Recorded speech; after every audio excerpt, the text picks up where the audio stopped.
आदाब नाजरीन, आप सभी का इस्तकबाल है मुल्क की बात में। मैं हूं आपके साथ दिशा सागर। खबरें शुरू करने से पहले एक नजर सुर्खियों पर। हमास ने गजा सीज फायर को बताया नेतन्याहू की बड़ी हार। कहा नेतन्याहू ने घुटनों पर आकर की डील। इजराइल से मिल रही फिलिस्तीनी पत्रकार को धमकियां। सीज फायर के बाद फेमस पत्रकार की मिली लाश। बागपत ट्रिपल मर्डर के खुलासे पर उठे सवाल। अहले खाना ने सीबीआई तहकीकात की मांग की। डिटेक्ट, डिलीट और डिपोर्ट, असम हुकूमत चलाएगी बड़ा कैंपेन। मुस्लिम आबादी पर हिमंत बिस्वा शर्मा का बयान। जामिया मिलिया इस्लामिया ने रचा इतिहास। भारत की सबसे ऊंची रैंक पाने वाली यूनिवर्सिटी बनी। दानिश सिद्दीकी के कत्ल पर अफगान फॉरेन मिनिस्टर का बयान। लाखों अफगानियों की जान गई, हमें उन सब का अफसोस है। बीजेपी के मुस्लिम घुसपैठियों के दावों की खुल गई पोल। बिहार में 315 विदेशी शहरियों में सिर्फ 78 मुस्लिम। दिल्ली में फ्लाईओवर के नीचे बनेंगे आयुष्मान मंदिर पुलिस बूथ। गैर कानूनी कब्जे पर लगेगी लगाम, सरकार ने भेजी लिस्ट। आईआरसीटीसी केस में लालू फैमिली के खिलाफ चलेगा केस। दिल्ली की कोर्ट ने तय किए इल्जाम। बिहार चुनाव के बीच बड़ा फैसला। अफगान हुकूमत को गिराना चाहती है पाकिस्तानी फौज। तालिबान ने आईएसआईएस और एनआरएफ की मदद का पाक पर लगाया इल्जाम। मिस्र के शर्म अल शेख में हो रही है बैनुल अक़वामी कॉन्फ्रेंस। 20 से ज्यादा मुल्कों के लीडर और अफसर होंगे शामिल। 13 साल अबान खान ने फिर रचा इतिहास। सीएमए फाइटिंग लीग में जीता गोल्ड मेडल। गजा में कैदियों की अदला बदली का अमल शुरू होते ही फिलिस्तीनी ग्रुप हमास ने इस सीजफायर को इजराइल की हार बताते हुए उसकी चुटकी ली है। हमास ने ऑफिशियल स्टेटमेंट जारी कर कहा कि नेतन्याहू और इजरायली सेना 2 साल तक जंग करने के बावजूद अपने कैदियों को छुड़ा पाने में पूरी तरह से नाकाम रही। हमास ने एलानिया तौर पर यह कहा कि इजराइल ने घुटनों पर आकर ये सीज फायर डील की है। यहां तक कि इजरायली मीडिया तक ये बात कह रहा है कि इजराइल के कमजोर पीएम ने भारी दबाव में आकर सीज फायर डील को कबूल किया। वहीं हमास ने इस सीज फायर को बड़े पैमाने पर फिलिस्तीन की सियासी जीत बताया है। गजा में सीज फायर लागू होने के बाद आज पहले फेज का आगाज होते ही आज हमास ने 7 इजरायली कैदियों को रिहा कर दिया। वहीं इजराइल में कैद 2000 फिलिस्तीनियों को रिहा किया जाएगा। तमाम तैयारियां पूरी हो चुकी हैं। हमास और तमाम फिलिस्तीनी गजा सीज फायर का जश्न मना रहे हैं। इस बीच हमास ने इस सीज फायर को इजराइल की बड़ी हार बताते हुए चुटकी ली है। अल मैदीन के मुताबिक एक ऑफिशियल बयान में हमास ने डील की शर्तों का एहतराम करने के अपने इरादे और पाबंदी की तस्दीक की और इस बात पर जोर दिया कि इजरायली हुकूमत को अपने वादों की तकमील और सीजफायर के पूरी तरह अमलदराज होने पर मजबूर करने में मीडिएटर्स का किरदार अहम है। बयान में इस बात को उजागर किया गया कि नेतन्याहू और इजरायली फौज 2 साल के शदीद कत्लेआम और वहशियाना जुल्म के बावजूद अपने बंदियों को जबरदस्ती वापस लेने में नाकाम रहे। हमास ने जोर देकर कहा कि इजराइल आखिरकार हमास की शर्तें मानने पर मजबूर हुआ और दोहराया कि उनके फौजियों की वापसी का वाहिद रास्ता बातचीत के जरिए अदला बदली और जुल्म को मुकम्मल रोक देना है। हमास ने इस बात पर भी जोर दिया कि ग्रुप ने बंदियों की जान बचाने के लिए हर मुमकिन कोशिश की। इसके बावजूद वॉर क्रिमिनल नेतन्याहू और उसकी दहशतगर्द फौज उन्हें निशाना बनाकर खत्म करने की कोशिशों में लगी रही। बयान में इस बात को भी उजागर किया गया कि इजरायली जेलों में कैद फिलिस्तीनी बंदियों के साथ सिस्टमैटिक तौर पर बदसलूकी, तशद्दुद और कत्ल किया जाता है। हमास ने आगे कहा कि फिलिस्तीनियों की रिहाई, जिनमें से कई उम्र कैद या तवील सजा भुगत रहे हैं और दशकों से सलाखों के पीछे हैं, गजा पट्टी के इस्तेकाम और रेजिस्टेंस की बहादुरी का नतीजा है। इस अदला बदली को रेजिस्टेंस की तरफ से अपने अवाम और कैदियों से किए गए वादे की तकमील और नियोनाजी वहशियत के सामने आजादी की अटूट इस्तिकलाल का आईना करार दिया गया।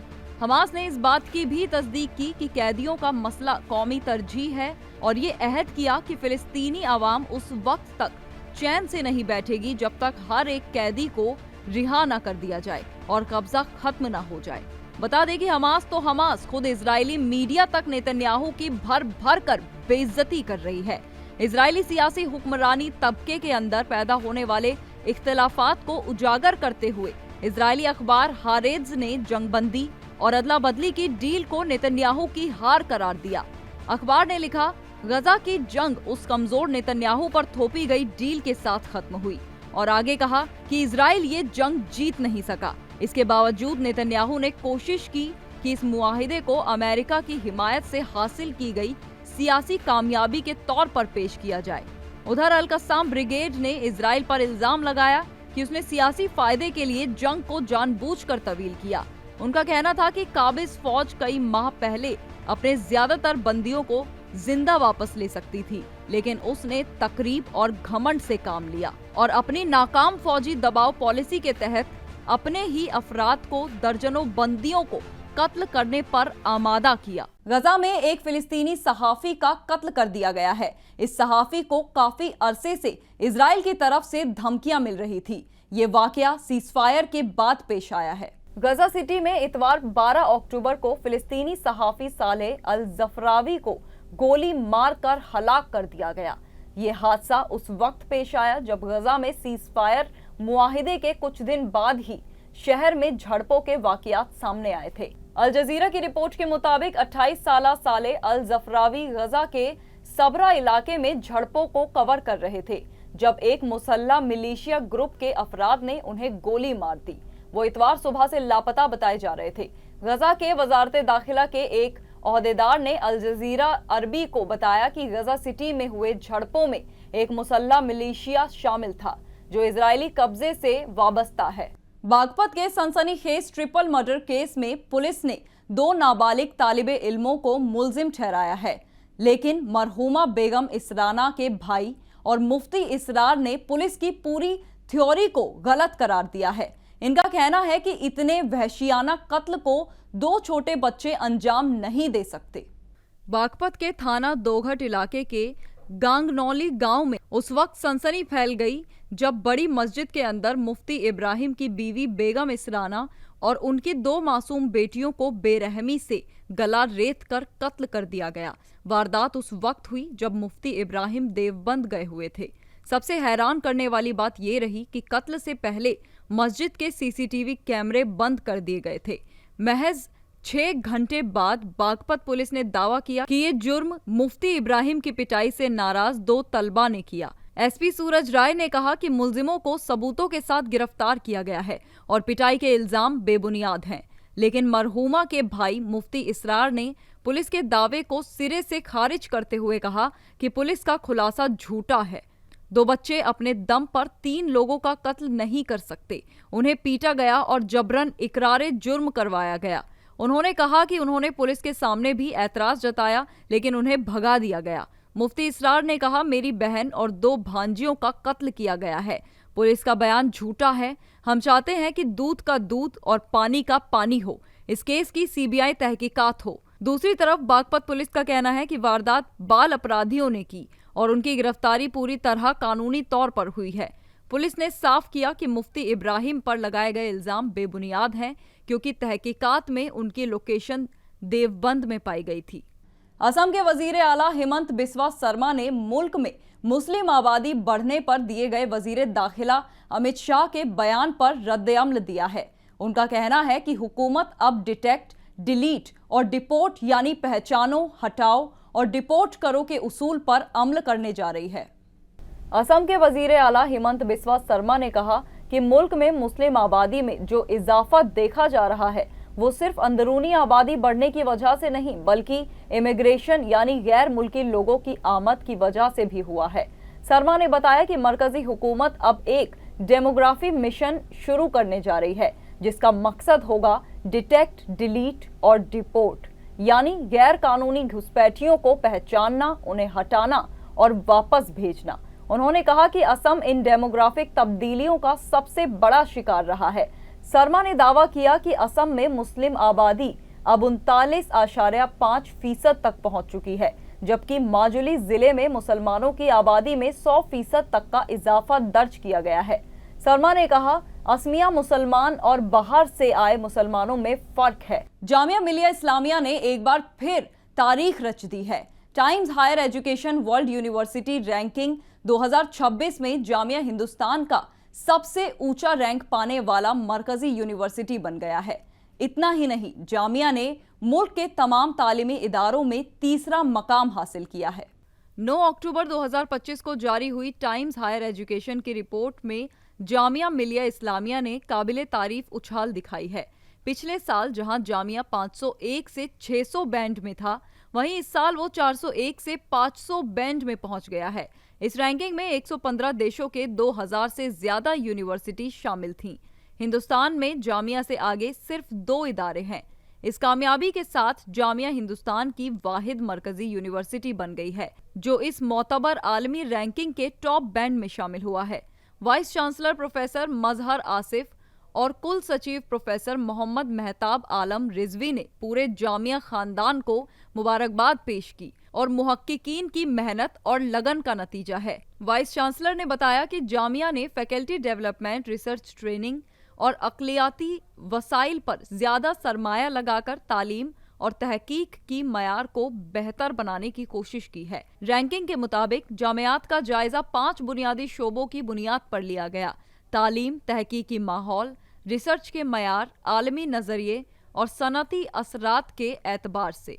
अफगानिस्तान के वजीर खारजा अमीर खान मुत्तकी से जब मशहूर भारतीय फोटो जर्नलिस्ट दानिश सिद्दीकी के कत्ल पर सवाल किया गया तो उन्होंने कहा कि उस वक्त लाखों अफगानियों की जिंदगियां गईं और हमें उन सब का अफसोस है। आपको बता दें कि पुलित्जर अवार्डी दानिश सिद्दीकी का कत्ल तालिबान के लड़ाकों ने अफगानिस्तान में जंग कवर करते हुए किया था। अफगानिस्तान के वजीर खारजा अमीर खान मुत्तकी ने हाल ही में एक प्रेस कॉन्फ्रेंस की जिनमें उन्होंने ख्वातीन पत्रकारों को भी दावत दी थी। कॉन्फ्रेंस के दौरान उनसे कई अहम सवालात किए गए। इन्हीं में से एक सवाल था दानिश सिद्दीकी के कत्ल के बारे में। दानिश सिद्दीकी जो राइटर्स के पुलित्जर अवार्डी फोटो जर्नलिस्ट थे, 2021 में कंधार में तालिबान और अफगान फोर्सेस के बीच जंग को कवर करते हुए शहीद कर दिए गए थे। रिपोर्ट्स के मुताबिक उनकी लाश की बेहुरमती भी की गई थी। जब मुत्तकी से इस बारे में पूछा गया तो उन्होंने कहा, आप जानते हैं कि अफगानिस्तान कई दशकों से जंग में रहा है और उनमें से 2 दशक गैर मुल्की कब्जे के थे। इस दौरान बहुत से रिपोर्टर्स, एकेडमिक्स और लाखों अफगानी शहरी मारे गए। ये हमारी तारीख का सबसे दर्दनाक दौर था। हमें उन सब की मौतों का अफसोस है। बिहार में हाल ही में SIR हुआ है। इसके बाद अब संजय सिंह ने एक बड़ा दावा पेश किया है। उनका कहना है कि बिहार में 315 विदेशी शहरियों की पहचान हुई है, जिनमें सिर्फ 78 मुस्लिम हैं। आम आदमी पार्टी के MP संजय सिंह ने दावा किया कि बिहार की वोटर लिस्ट के स्पेशल इंटेंसिव रिवीजन के बाद पूरे सूबे में महज 315 विदेशी शहरियों की पहचान हुई है। इनमें 78 मुस्लिम हैं, जबकि बाकी नेपाल के हिंदू शहरी हैं। संजय सिंह ने सोशल मीडिया पर एक वीडियो जारी करते हुए कहा कि ये अदाद और शुमार उस झूठे प्रोपेगेंडे को बेनकाब करते हैं जिसमें बड़े पैमाने पर घुसपैठ या वोटर लिस्ट में हेरफेर के दावे किए जा रहे थे। उन्होंने कहा, इलेक्शन कमीशन के स्पेशल इंटेंसिव रिवीजन के बाद हकीकत सामने आई है। पूरे बिहार में सिर्फ 315 विदेशी शहरी हैं, जिनमें 78 मुस्लिम और बाकी नेपाल के हिंदू हैं। संजय सिंह का इल्जाम है कि भारतीय जनता पार्टी BJP और उसके हमरा तंजीमात ने इंतखाब से पहले मजहबी नफरत और तफरका फैलाने के लिए झूठा प्रोपेगेंडा चालू किया था। समाजवादी पार्टी के MP जियाउर रहमान बर्क ने एक प्रेस कॉन्फ्रेंस में अफगानिस्तान के वजीर खारजा के भारत दौरे पर अपना रद्द-ए-अमल जाहिर किया। उन्होंने कहा कि अफगानिस्तान और हिंदुस्तान के ताल्लुकात हमेशा दोस्ताना रहे हैं, इसीलिए उनके वजीर का इस्तकबाल करना किसी सूरत में गलत नहीं है। हम तो उनका इस्तकबाल आज भी करते हैं और पहले भी करते थे, और दादा मोहतरम बर्क साहब ने भी उनके लिए कुछ अल्फाज कहे थे और जो कि अफ़गानिस्तान से मुताल्लिक़ थे। लेकिन इत्तेफाक है कि उस समय सरकार ने, प्रदेश की BJP सरकार ने उंगली उठाई और केस रिपोर्ट भी दर्ज किया। तो आज मैं सवाल करता हूँ उत्तर प्रदेश सरकार से और देश की सरकार से कि जब वो अफ़गानिस्तान के और उनकी सरकार को खिलाफ कुछ हमदर्दी में अल्फाज कहने पर रिपोर्ट दर्ज की थी, तो आज वो लोग क्यों उनका स्वागत कर रहे हैं? क्यों इनवाइट किया, आमंत्रित किया गया, क्यों स्वागत किया गया? दिल्ली सरकार फ्लाईओवर के नीचे की खाली जगहों का बेहतर इस्तेमाल करने जा रही है। अब इन जगहों पर पुलिस बूथ, पिकेट और आयुष्मान मंदिर जैसी शहरी सहूलियात मिलेगी। दिल्ली में इस वक्त में 94 से ज्यादा फ्लाईओवर हैं। सरकार ने अब इनकी लिस्ट दिल्ली पुलिस को भेज दी है। जल्द ही ये लिस्ट हेल्थ डिपार्टमेंट को भी भेजी जाएगी। PWD वजीर प्रवेश साहिब सिंह के मुताबिक फ्लाईओवर के नीचे काफी जगह होती है। कई जगहें बेहद प्राइम लोकेशन है, लेकिन ऐसी ज्यादातर जगहों पर या तो गैर कानूनी तजावुजात हैं, या कूड़ा फैला हुआ है, या फिर लोगों ने अपनी सहूलियत के मुताबिक पार्किंग बना ली है। हम चाहते हैं कि फ्लाईओवर के नीचे उन जगहों का सही इस्तेमाल हो। बिहार में असेंबली चुनाव की तैयारियों के बीच IRCTC घोटाला मामले में लालू फैमिली की मुश्किलें बढ़ गई हैं। दिल्ली की राउज एवेन्यू कोर्ट ने आरजेडी सुप्रीमो लालू प्रसाद यादव और बिहार में अपोजिशन लीडर तेजस्वी यादव समेत सभी मुल्जिमों के खिलाफ इल्जामात तय कर दिए हैं। यानी अब इन लोगों के खिलाफ इस केस में मुकदमा चलेगा। जिन धाराओं के तहत इल्जाम तय किए गए हैं उनमें IPC 420, IPC 120B, prevention of corruption act की धारा 13(2) और 13(1)D शामिल हैं। बता दें कि प्रिवेंशन ऑफ करप्शन एक्ट की धारा 13(2) और 13(1)D सिर्फ लालू यादव पर लगी है, क्योंकि उन्होंने सरकारी ओहदे पर रहते हुए अपने ओहदे का गलत इस्तेमाल किया है। कोर्ट ने लालू यादव से पूछा, क्या आप अपना जुर्म मानते हैं? तो लालू यादव समेत राबड़ी और तेजस्वी ने अपने जुर्म मानने से इनकार कर दिया। लालू फैमिली ने अदालत में कहा कि वो मुकदमे का सामना करेंगे। तालिबान ने ISIS, दहशतगर्दों और NRF के मुनीर से गठजोड़ पर बड़ा इल्जाम लगाया है। पाकिस्तान और अफगानिस्तान के बीच शनिचर रात को जंग जैसी सूरत हाल बन गई थी। तालिबान फोर्सेज ने पाकिस्तानी फौज की चौकियों पर धावा बोला तो पाक आर्मी की तरफ से भी अफगानिस्तान में हमले किए गए।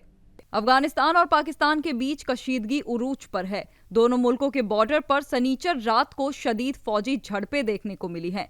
गोलीबारी में पाकिस्तान की फौज के 58 जवान मारे जाने की जानकारी तालिबान ने दी है। बॉर्डर पर तनातनी के बीच अफगानिस्तान की तालिबान सरकार की तरफ से कई संगीन सवाल उठाए गए हैं। तालिबान के तर्जुमान ज़बीहुल्लाह मुजाहिद ने पाकिस्तान की फौज पर अफगानिस्तान में तालिबान सरकार को कमजोर करने के लिए साजिश रचने का इल्जाम लगाया है। मुजाहिद ने पाक फौज की तरफ से तालिबान के सख्त तरीन मुखालिफ ISIS और NRF को मदद मिलने का दावा किया है। मुजाहिद ने प्रेस कॉन्फ्रेंस में दावा किया कि पाकिस्तान में कुछ खास तबके अफगानिस्तान में इस्तेकाम नहीं देख पा रहे हैं। ऐसे में पाक फौज साजिशों का सहारा ले रही है। मिस्र का शर्म अल शेख शहर एक बैनुल अक़वामी कॉन्फ्रेंस की मेजबानी करेगा, जिसमें 20 से ज्यादा मुल्कों के लीडर और अफसर शामिल होंगे।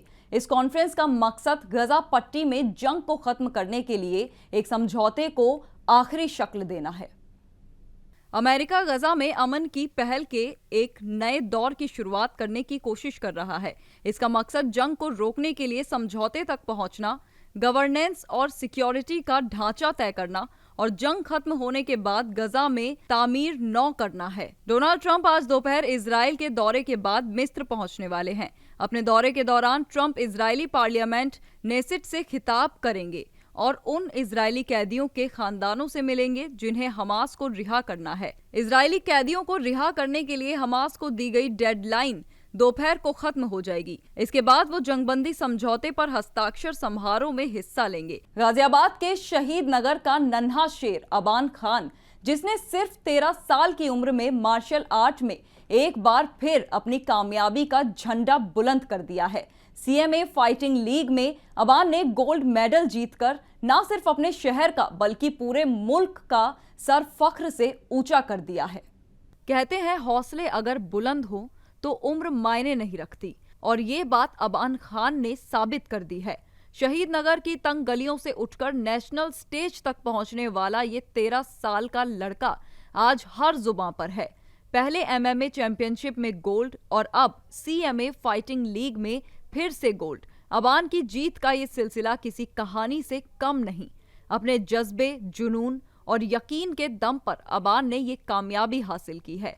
हर पंच, हर किक में था वो भरोसा जो एक चैंपियन को बनाता है अलग। अबान खान एक ऐसा नाम जो आज रियासत से निकलकर मुल्क भर में गूंज रहा है। छोटी उम्र, बड़ा ख्वाब और ख्वाब को हकीकत में बदलने वाला हौसला। अबान ने साबित कर दिया कि अगर इरादा सच्चा हो तो हर मैदान फतेह किया जा सकता है। मुझे बहुत अच्छा लग रहा है। मेरी पिछली बार भी फाइट हुई थी, इसमें भी मेरा गोल्ड मेडल आया था और इस बार देखते हैं क्या आता है। मैं पूरा भारत का नाम रोशन करूंगा, मैं आगे तक खेलूंगा। माशाल्लाह बहुत अच्छा लगता है। काफ़ी लोग सपोर्ट कर रहे हैं और 2 बार ही गोल्ड मेडल जीत चुका है और अब माशाल्लाह आज फिर इसकी फाइट है तो इंशाल्लाह गोल्ड मेडल जीतेगा, पूरा कंफर्म है। इंशाल्लाह पूरा भरोसा है। अबान जैसे बच्चों को आगे आना चाहिए और लोगों को चाहिए कि जो भी सपोर्ट इन्हें ज़्यादा से ज़्यादा कर सके, क्योंकि सब मिडिल क्लास से बिलोंग करते हैं। ऐसा नहीं है कि कोई मालदार लोग हैं या पैसे वाले हैं, सब मिडिल क्लास हैं, लेकिन इनके अंदर एक जुनून है अपने देश के लिए कुछ कर गुजरने का। हाँ, मैं सपोर्ट इस तरीके से चाहता हूँ। मैं चाहता हूँ जैसे बहुत सारी हमारी एनर्जी ड्रिंक है एंड रेस्टोरेंट है, बहुत लोगों को स्पॉन्सर करते हैं। मैं चाहता हूँ कि CMA फाइट लीग में आके वो हमसे कोलैब करें और आने वाले टाइम में उनकी भी ब्रांडिंग बहुत तगड़ी होने वाली है, क्योंकि ये एक जो स्टेज है 22 स्टेट बहुत बड़ी बात है। और कंट्री तो 12 थी लेकिन हमने 3 ही करी हैं इस बार, क्योंकि वेन्यू को देख के सारी चीज़ें देख के। तो मैं चाहता हूँ जो हमारे स्पॉन्सर हैं वो खिलाड़ियों को और CMA को स्पॉन्सर करें। नाजरीन, मुल्क की बात में आज के लिए बस इतना ही। मुझे दीजिए इजाजत। आदाब।